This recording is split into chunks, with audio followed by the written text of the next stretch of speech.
La mesa estaba puesta como siempre, sencilla pero firme: pollo asado, ejotes del huerto, un pan que había horneado esa mañana. Por un momento, casi parecía una de esas cenas que compartíamos antes de que Marisol se casara con los Fernández.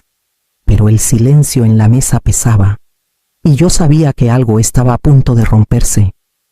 El tenedor de Marisol chocó contra el plato. El sonido agudo me hizo estremecer. No se molestó en bajar la voz. «Tienes 24 horas para sacar tus cosas, mamá. Esta casa ahora es de doña Clara».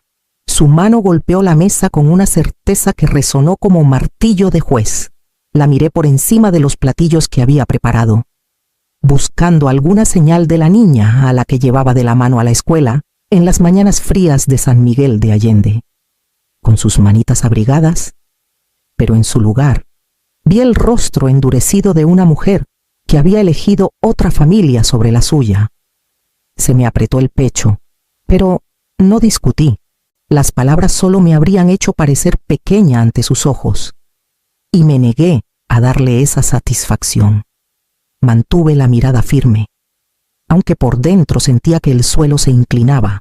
La voz de mi hija llevaba la certeza de un veredicto ya decidido. Bajé las manos al regazo, apretando los dedos hasta que dolieron, usando el silencio como escudo. El reloj de mi padre marcaba el tiempo en la pared, cada vaivén del péndulo contando las horas que, al parecer, me quedaban. Cuando la cena terminó, me levanté sin decir palabra. Recogí mi plato y caminé hacia el pasillo. Los ojos de Marisol me siguieron, pero no volteé. En la quietud de mi cuarto, el peso de sus palabras me aplastó, y tomé el teléfono que aún no me atrevía a usar. Cerré la puerta de mi recámara, bloqueando el eco de la voz de Marisol. Estas paredes me habían sostenido durante la viudez, en noches de miedo, cuando el tejado goteaba y yo lo parchaba con brea comprada a crédito. Todavía podía oler el leve aroma a pintura del verano en que raspé el porche hasta dejarlo limpio y lo pinté de nuevo, decidida a no dejar que la casa se viniera abajo, solo porque me había quedado sola para cuidarla. Me senté en el borde de la cama, con la colcha que cosí hace años doblada cuidadosamente sobre mis rodillas. Mi celular descansaba en mi palma, su pantalla oscura esperando. Pensé en Elena, en los vecinos que podrían escuchar, en primos que moverían la cabeza con lástima. Pero la idea de pronunciar las palabras «mi hija me está echando» hizo que el pecho se me cerrara. Todavía no podía darle aire a esa traición. En cambio, apreté el teléfono contra mi corazón, como si el silencio mismo pudiera protegerme. Mi mente vagó al invierno después de la muerte de mi esposo, cuando entré al banco con manos temblorosas y supliqué por tiempo para la hipoteca. No me dieron nada. Así que tomé un segundo trabajo en la cocina de la escuela, envolviendo cubiertos al amanecer antes de empezar mi turno como secretaria. 3 años de doble trabajo, 3 años pagando cada centavo. Así fue como esta casa sobrevivió. El piso crujió arriba mientras Marisol se movía, tal vez hablando por teléfono con doña Clara, tal vez confirmando mi desalojo. Me recosté contra la almohada, mirando el techo que había repintado 2 veces, un blanco suave que reflejaba la luz de la lámpara. Mi respiración se calmó, se estabilizó. Mañana no alzaría la voz ni suplicaría clemencia. Mañana me prepararía. El sueño llegó tarde, pero cuando lo hizo, me llevó a una mañana donde mi silencio ya no sería debilidad, sino el comienzo de algo completamente distinto. La luz de la mañana se coló por las cortinas, y con ella vinieron recuerdos que no podía acallar. Pensé en el día en que el corazón de mi esposo falló en la entrada de la casa en Querétaro, y cómo de repente el mundo entero cayó sobre mis hombros. Marisol tenía apenas 17 años entonces, su futuro aún sin forma, sus ojos llenos de miedo a perderlo todo de golpe. Le prometí que no sería así. Trabajé hasta altas horas de la noche, equilibrando horarios escolares con un segundo empleo. Mantuve a Marisol en la casa que amaba. Cociné comidas aunque mi cuerpo pidiera descanso, y vendí el collar de oro de mi madre para pagar su primer semestre en la Universidad Autónoma de Querétaro. Me dije que solo era joyería. Pero cuando el broche dejó una línea vacía en mi palma, sentí como si hubiera empeñado una parte de mi propio pasado para asegurar el suyo. Marisol destacó en la escuela. Estudió contabilidad. Usaba sacos que compré en tiendas de segunda mano. Y enviaba fotos de ella parada orgullosa frente a la biblioteca. Pero sus visitas se hicieron más cortas. Las fiestas se convirtieron en excusas. Las llamadas se redujeron a mensajes. Para cuando se graduó, su mundo parecía ya reclamado por otra familia, los Fernández. Doña Clara Fernández, elegante y autoritaria. Empezó a presentar a Marisol como si fuera su nuera mucho antes de la boda. Al principio, me dije que era amabilidad, que doña Clara solo llenaba un vacío que yo no podía, pero con el tiempo, vi cómo Marisol se inclinaba hacia su riqueza e influencia, cómo se sonrojaba ante la aprobación de doña Clara, de una manera que nunca hizo conmigo. Observé en silencio mientras doña Clara organizaba cenas en su casa en Juriquilla, donde la mesa brillaba con cubiertos que yo nunca podría pagar. Marisol reía con sus chistes, adoptaba sus gestos y llegaba a casa con historias que no me incluían. Mis palabras de advertencia caían en saco roto. Ella insistía en que doña Clara solo quería lo mejor para ella. Lo que no dije en voz alta fue que doña Clara también quería algo más: moldear la lealtad de Marisol, integrarla perfectamente en un mundo donde yo no tenía lugar. Y ahora, años después, esa semilla había crecido hasta convertirse en el ultimátum que resonaba en mis oídos. Me levanté de la cama, con el peso de esas decisiones sobre mí, y me preparé para el sonido de un golpe en la puerta que seguramente llegaría a media mañana. La casa estaba tan silenciosa que podía escuchar el leve zumbido del tráfico en la avenida Corregidora. Había estado despierta desde el amanecer, ordenando las últimas cajas que llevé a un almacén rentado en la calle Independencia. Mi sillón, el televisor de pantalla plana, incluso el pesado tocador de roble por el que ahorré meses, todo se fue antes de que alguien más pudiera reclamarlo. Las paredes parecían más desnudas, pero el vacío me dio una extraña calma. El golpe en la puerta fue firme y confiado. Antes de que pudiera responder, la puerta principal se abrió y doña Clara Fernández entró sin dudar. Llevaba un abrigo entallado, sus tacones resonando contra el piso de madera. Sus ojos recorrieron la sala como si estuviera evaluando una propiedad que ya había comprado. Vaya, dijo, cruzando los brazos. Es más pequeña de lo que recordaba. ¿Y este papel tapiz, Antonia? Parece de otro siglo. Sonrió con sorna, como si su juicio por sí solo pudiera despojar a la casa de su valor. Me quedé cerca de la entrada, con los brazos cruzados, viéndola deslizarse por la sala. Extendió la mano hacia el lugar donde estaba el sillón, deteniéndose en el aire con incredulidad. ¿Dónde está todo?, preguntó bruscamente. Tomé lo que es mío, respondí, con la voz firme. Su mirada se clavó en mí, entrecerrando los ojos. No tenías derecho. Esta casa, estos muebles, ahora son de Marisol. No puedes despojarla solo porque estás amargada. No me moví. Dejé que sus palabras cayeran, una por una, en el silencio entre nosotras. Ella no sabía ni la mitad, no conocía los recibos en mis archivos, los estados de cuenta con mi nombre solo, las noches que parchaba goteras para que la esposa de su hijo siempre tuviera un tejado sobre su cabeza cuando venía de visita. Doña Clara se dirigió al comedor, su irritación creciendo al encontrar más espacios vacíos. El eco de sus tacones la siguió al pasillo, pero las habitaciones vacías contaban su propia historia. Lo que ella creía que le pertenecía nunca fue suyo para empezar. La seguí en silencio, ya segura de que este enfrentamiento era solo el comienzo. Después de que doña Clara se fue, el silencio en la casa se sintió más pesado que sus palabras.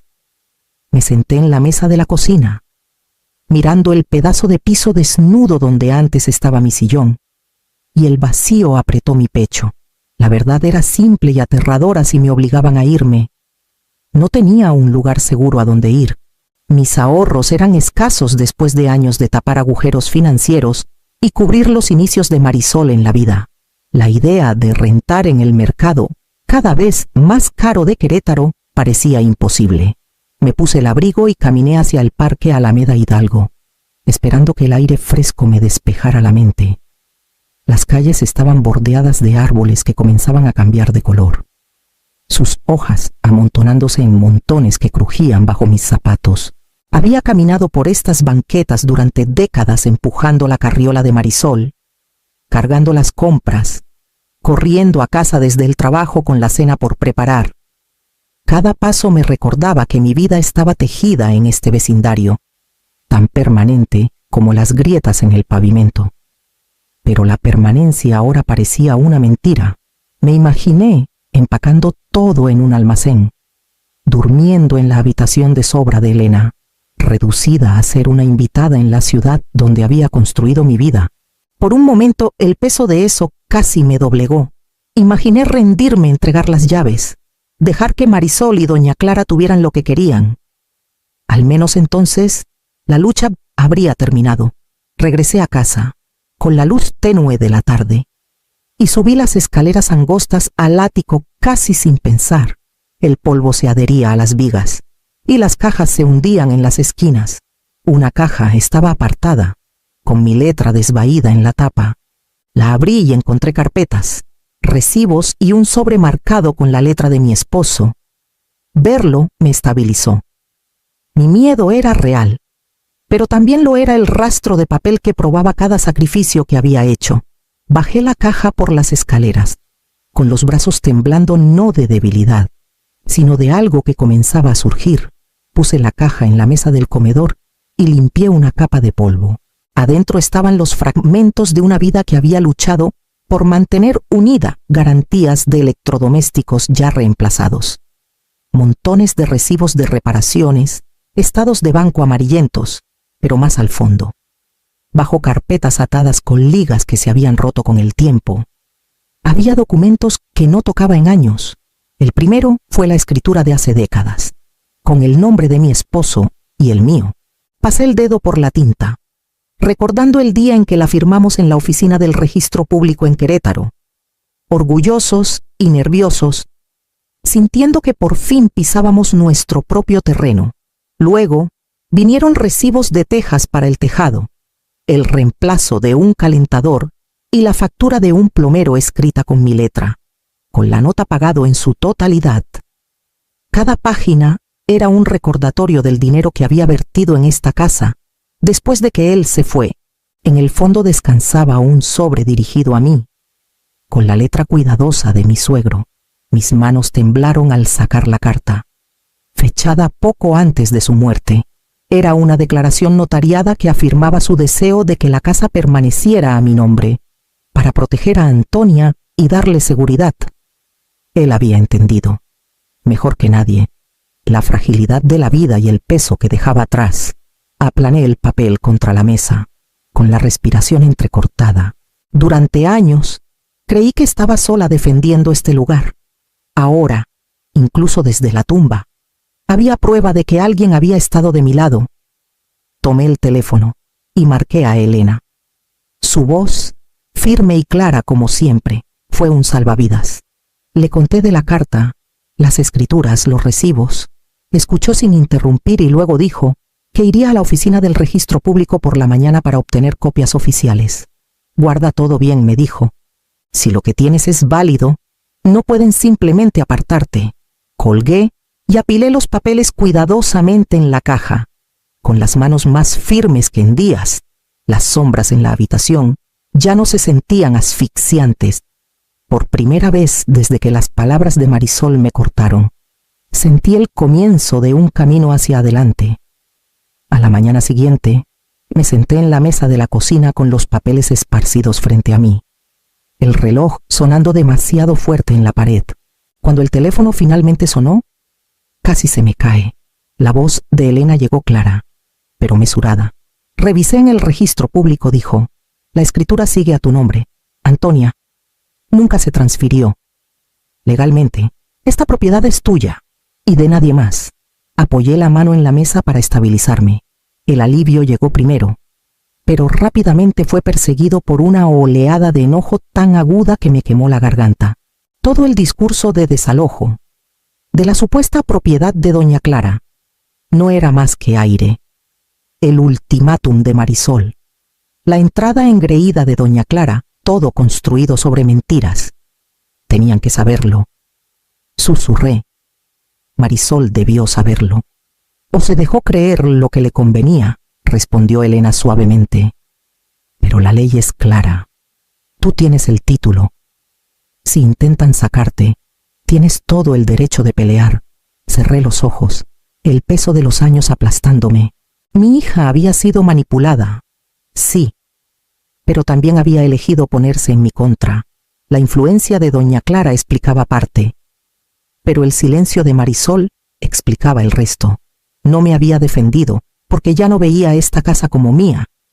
El teléfono pesaba en mi mano mientras Elena detallaba los siguientes pasos: presentar una declaración jurada, asegurar copias certificadas de la escritura, documentar cada reparación y pago que había hecho.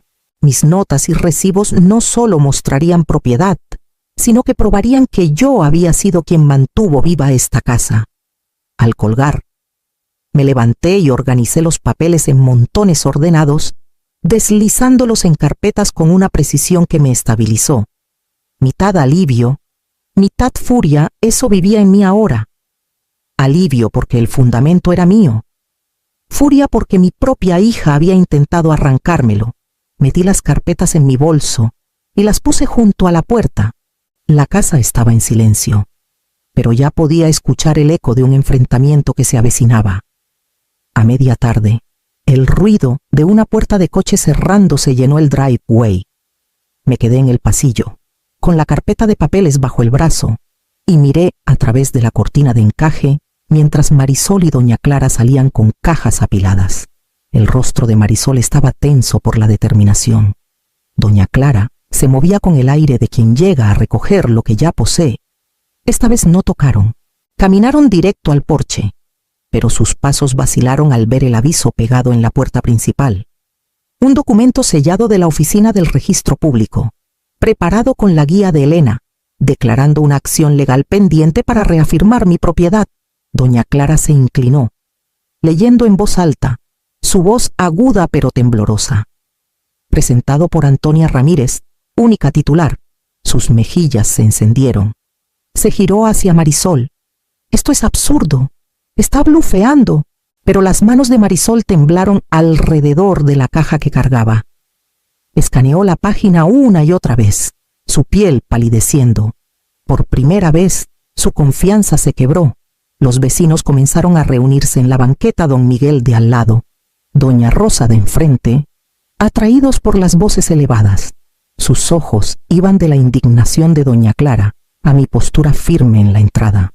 «Te hiciste quedar en ridículo», espetó doña Clara, su voz más alta de lo que pretendía, sacando papeles, exhibiéndolo en público. Di un paso adelante y despegué el aviso de la puerta, sosteniéndolo contra mi pecho. No exhibí nada, dije con calma. Proteger lo mío. Eso hice. La mirada de Marisol cayó, la caja resbalando ligeramente en sus brazos. No me miró a mí, sino a los vecinos observando. Sus rostros un espejo de juicio que no podía escapar. Doña Clara murmuró algo por lo bajo y tomó el brazo de Marisol, llevándola de vuelta al coche. Las cajas fueron metidas en silencio. Me quedé en el porche, el aviso aún cálido en mi mano. Mientras el coche retrocedía apresuradamente, los vecinos se quedaron, sus gestos silenciosos pero claros, y la casa detrás de mí pareció respirar por primera vez en años. Justo después del atardecer, escuché un golpe en la puerta, más suave que cualquiera de doña Clara. Abrí y encontré a Marisol sola, con los hombros encorvados, sus ojos esquivando los míos como si temiera que alguien la viera allí. Entró sin esperar invitación, dejando su bolsa con un temblor en las manos. Mamá comenzó, con la voz baja. No sabía que llegaría tan lejos. Me quedé callada, dejándola hablar. En ese momento parecía más joven, pero también más frágil, como si el peso de las promesas de doña Clara la hubiera vaciado. Ella me dijo. Marisol dudó. Luego continuó. Me dijo que si dejabas la casa, ella se aseguraría de que estuviéramos bien, que tendría apoyo, contactos, dinero cuando lo necesitara. Dijo que tú ya no necesitabas este lugar, que era egoísta aferrarte. Sus palabras cayeron pesadas, pero mantuve los brazos cruzados, estabilizándome contra el tirón de los recuerdos todas las noches que trabajé para mantener este tejado sobre su cabeza. Los sacrificios que ella olvidó o eligió no ver. Entonces la elegiste a ella sobre mí, dije suavemente. Los ojos de Marisol se llenaron, pero no lo negó. Pensé que era el único camino hacia adelante. Pensé que lo entenderías. Negué con la cabeza lentamente. Entender no es lo mismo que rendirse, y no voy a rendir lo que he sangrado por proteger. Por un largo momento, ella se quedó allí, dividida entre la vergüenza y la terquedad. Luego levantó su bolsa, con la boca apretada, y caminó hacia la puerta. No miró atrás. El silencio que dejó fue más frío que cualquier discusión, pero me preparó para lo que tenía que venir. Semanas después, la casa ya no se sentía como un refugio, sino como un campo de batalla marcado por palabras que no podía borrar. Recorrí cada cuarto una última vez, tocando las paredes que pinté, los pisos que restauré, y supe que la casa ya me había dado todo lo que podía. Era mía, sí, pero también estaba cargada de recuerdos que pesaban como lastres que ya no quería llevar. Con la guía de Elena, puse la casa en venta, no por derrota, sino por elección. Los compradores fueron una pareja joven comenzando su primera etapa. Su emoción, un reflejo de la esperanza que alguna vez sentí. Cuando firmé los papeles en la oficina de títulos, mi mano estaba firme. Esta vez, yo decidía qué se quedaba y qué terminaba. Con la venta compré un departamento modesto en Puerto Vallarta, a unos pasos del malecón. Las ventanas se abrían al mar y al cielo. Y por primera vez en años respiré sin prepararme para el próximo golpe. Coloqué mis muebles con cuidado. Cada pieza un recordatorio de lo que había luchado por mantener, no de lo que casi me robaron. En la repisa, puse una sola llave de latón de la casa vieja, la até con un listón y le puse una etiqueta con una palabra límites. No era un símbolo de pérdida, sino una marca de la línea que finalmente había trazado. La influencia de doña Clara se desvaneció rápido tras la humillación pública, y Marisol se quedó a vivir con la distancia que ella misma eligió. No podía reparar lo que ella rompió, pero podía protegerme de ello. Al cerrar la puerta de mi nuevo hogar, con la llave cálida en mi palma, sentí la fuerza tranquila de una mujer que había elegido la paz en sus propios términos.